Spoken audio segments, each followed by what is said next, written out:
since I was a kid, I've looked at birds as a huge inspiration.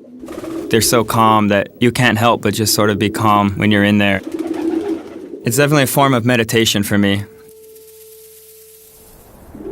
One thing I always thought was, if they can fly, why don't they just fly away anywhere they want?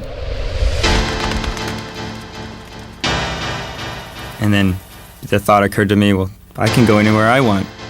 So my bike sort of took me there.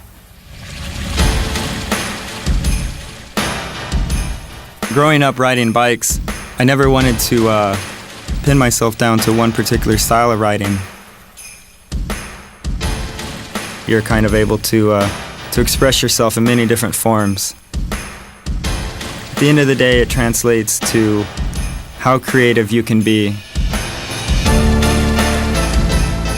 I was only about 16.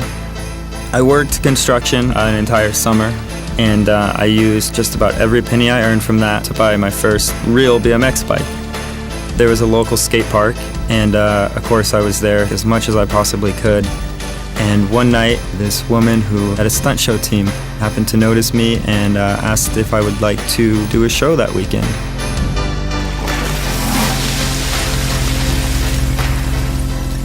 By the time I finished high school, I was touring the country, and it sort of snowballed from there.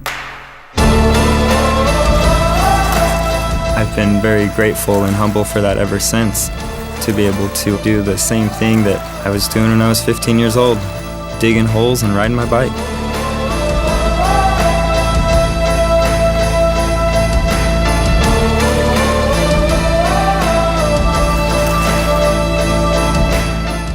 One of the hardest things to do is to completely turn your mind off, and so that's how music comes into play.